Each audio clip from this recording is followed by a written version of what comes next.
Beberapa waktu lalu gue ngebaca berita-berita dan ngedenger juga di YouTube rumor soal Snapdragon 875 yang bakal nyusul Apple buat pakai arsitektur 5 nanometer.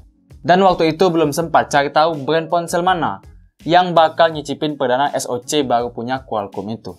Beberapa hari lalu juga gue sibuk ngurusin pindahan dan ngurus persiapan penerbangan pesawat. Itu pun penerbangan pertama kali gue juga sih.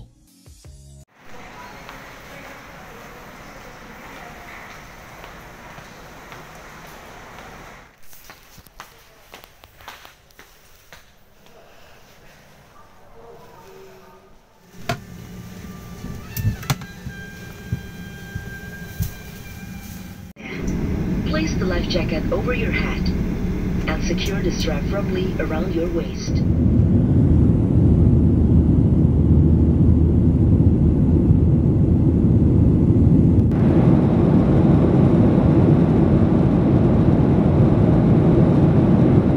The fasten seatbelt sign has been switched on.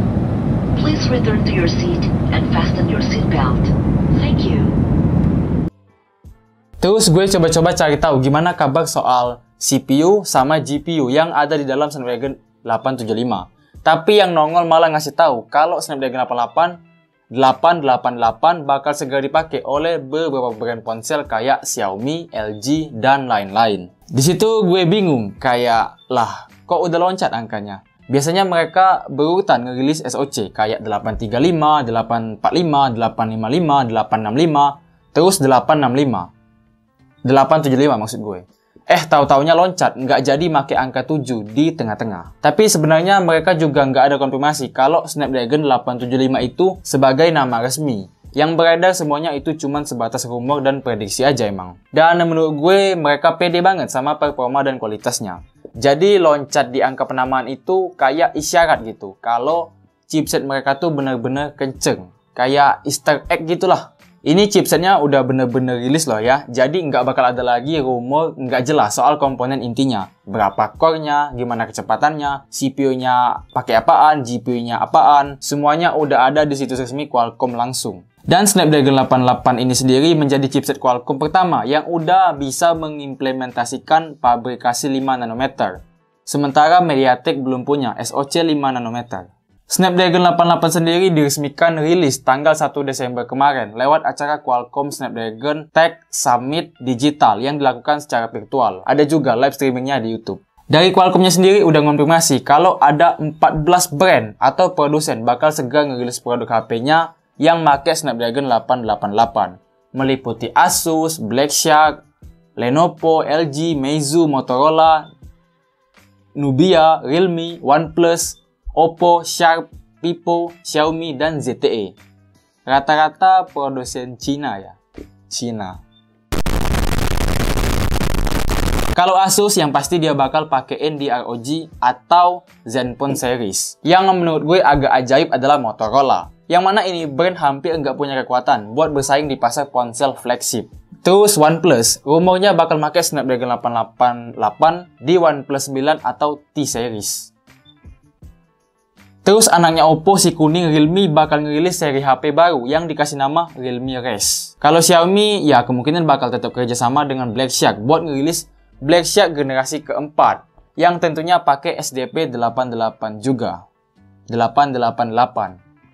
Cuman prediksi gue aja sih, kayaknya ponsel atau HP yang make Snapdragon 888 dan duluan rilis bakal bernasib kayak Black Shark 3.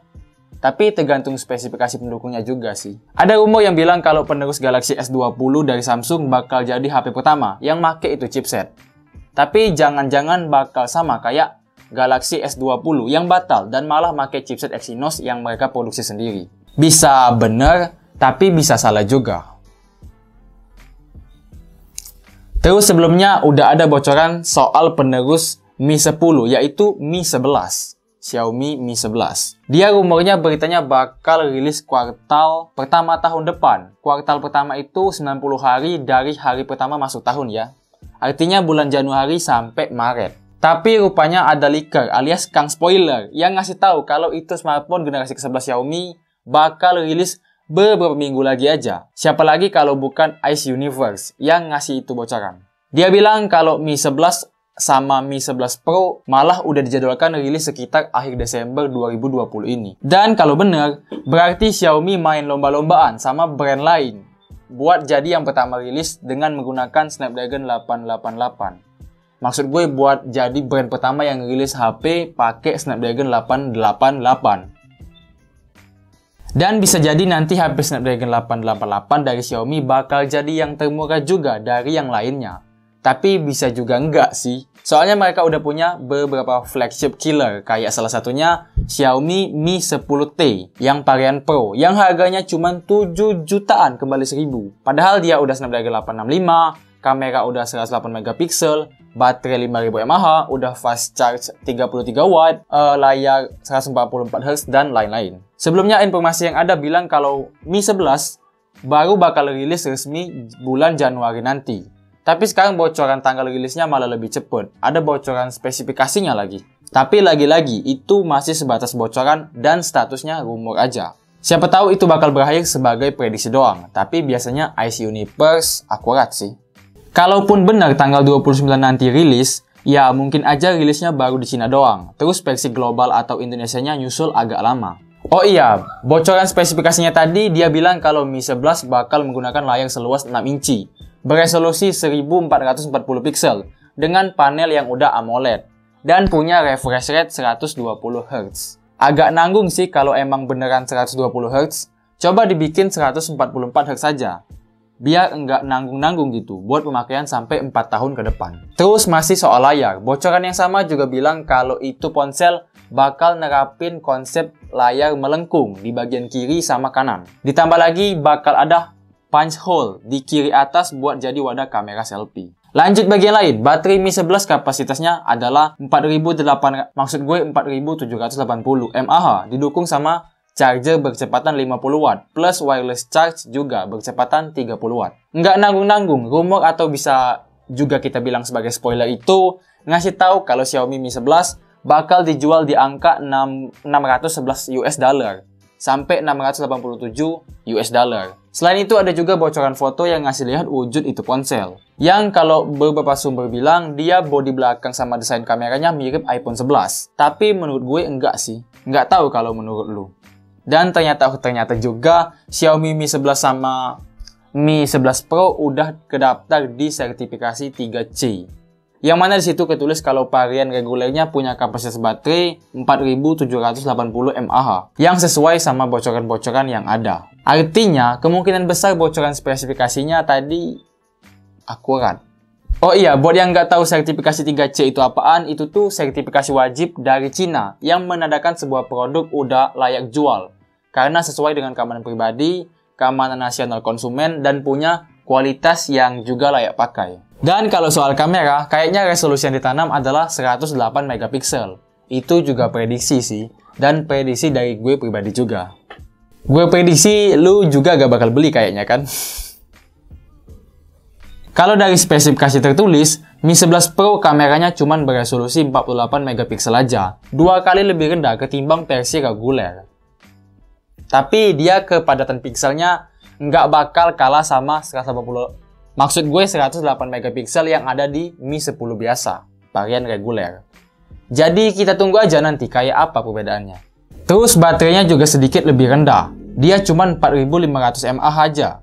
Tapi kecepatan isi baterainya 2 kali lebih ngebut, bahkan tembus angka 120 watt plus 80 watt buat kecepatan charge tanpa kabel alias wireless charging. Balik soal Snapdragon 888, 5 nanometer yang mereka berhasil implementasikan ke arsitektur mereka pastinya bakal berpengaruh banget. iPhone 12 aja yang pakai A14 Bionic dengan 5 nanometernya juga lumayan berhasil ngebawa efisiensi, hemat baterai, dan juga lebih optimal soal performa. Kayaknya Snapdragon bakal terus ada di atas angin sih. Maksud gue MediaTek belum sampai ke 5 nanometer. Terus Huawei masih kejebak sama band dari Amerika yang otomatis ngebatasin mereka juga buat nyelesain chipset 5 nanometer. Tapi kalau andaikan mereka lepas dari bandnya Amerika, Huawei bisa nyalip make chipset 3 nanometer. Soalnya TSMC yang jadi supplier wafer silikon mereka udah bisa mengimplementasikan fabrikasi 3 nanometer. Buat yang nggak tahu, wafer silikon adalah material tipis bahan semikonduktor yang terbuat dari kristal silikon yang dimanfaatkan buat berbagai hal dalam pembuatan perangkat elektronik, yang pastinya buat urusan chipset juga.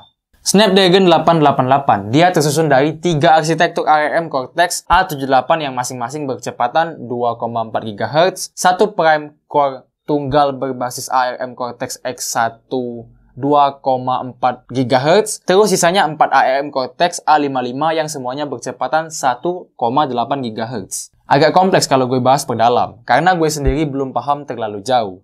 Jadi intinya tuh dia punya arsitektur core pembuatnya yang sama kayak yang dipakai chipsetnya Apple. Paham gak sih? Tetap kompleks juga tapi ya. Ya udah, sebagai informasi aja, di Snapdragon 888 menggunakan 1 prime tunggal Cortex X1 yang merupakan teknologi hasil campur tangan ataupun hasil kolaborasi ARM dengan Samsung. Dan itu ARM Cortex baru bakal benar-benar menggunakan tenaganya waktu ponsel digunakan buat main game-game berat dengan preset maksimalnya. Tapi pastinya Genshin udah kelibas ya. GPU yang di dalam SoC Snapdragon 888 dia pakai generasi ketiga yang punya kecepatan 35% lebih legit ketimbang yang ada di dalam Snapdragon 865. Sementara CPU-nya dia adalah Kryo 680, 25% lebih ngebut dan lebih hemat baterai juga. Di situsnya dia ketulis udah ngedukung pengisian baterai buat waktu secepat 15 menit doang. Ngisi kapasitas dari 0 sampai 100. Gue nggak tahu itu kira-kira pastinya berapa watt. Tapi kalau berkaca dari salah satu produk terbaru Xiaomi yang bocor, ya yang Mi 11 tadi, dia bisa support buat pengisian berkecepatan 100 watt ke atas. Buat yang mau detail sedetailnya soal Snapdragon 888, silakan link di deskripsi aja. Klik link di deskripsi. Kalau mau lihat patokan performa, salah satu yang pasti dicari tentu adalah skor hasil benchmark. Nah, ini ada bocoran screenshot Antutu yang katanya adalah hasil skor dari Snapdragon 888. Di screenshot tersebut terlihat angkanya tembus 840.000 lebih. Ini tergolong jauh banget ketimbang Snapdragon 865 yang skornya sampai 600 ribuan doang. Sementara A14 Bionic yang dipakai Apple iPhone 12 aja cuman sampai 560 ribuan. Skor baru ini bahkan juga masih unggul lumayan jauh ketimbang chipset 5 nanometer pertama buatan Samsung yaitu Exynos 1080 dan Exynos 2100. Terus sama chipset terbaik Huawei yaitu Kirin 9000 yang juga berbasis silikon ARM 5 nanometer. Ada rumor yang nyebut kalau Snapdragon 888 ini nantinya bakal ada versi Lite. Yang mana kalau benar demikian berarti bakal ada versi performa lebih rendah yang harganya lebih bersahabat. Semoga aja semua potensi yang ada di Snapdragon 888 bisa dimaksimalkan sama produsen smartphone buat ngunggulin fitur-fitur dan kemampuan di produk mereka. Jadi kalau bikin flagship tuh nggak nanggung-nanggung gitu. Tapi gue tahu itu susah dan ada banyak faktor-faktor yang berpengaruh juga. Jadi selamat bertarung buat Xiaomi dan kawan-kawan. Buat lo yang nonton, semoga bermanfaat dan sampai ketemu di konten Teknodaim berikutnya.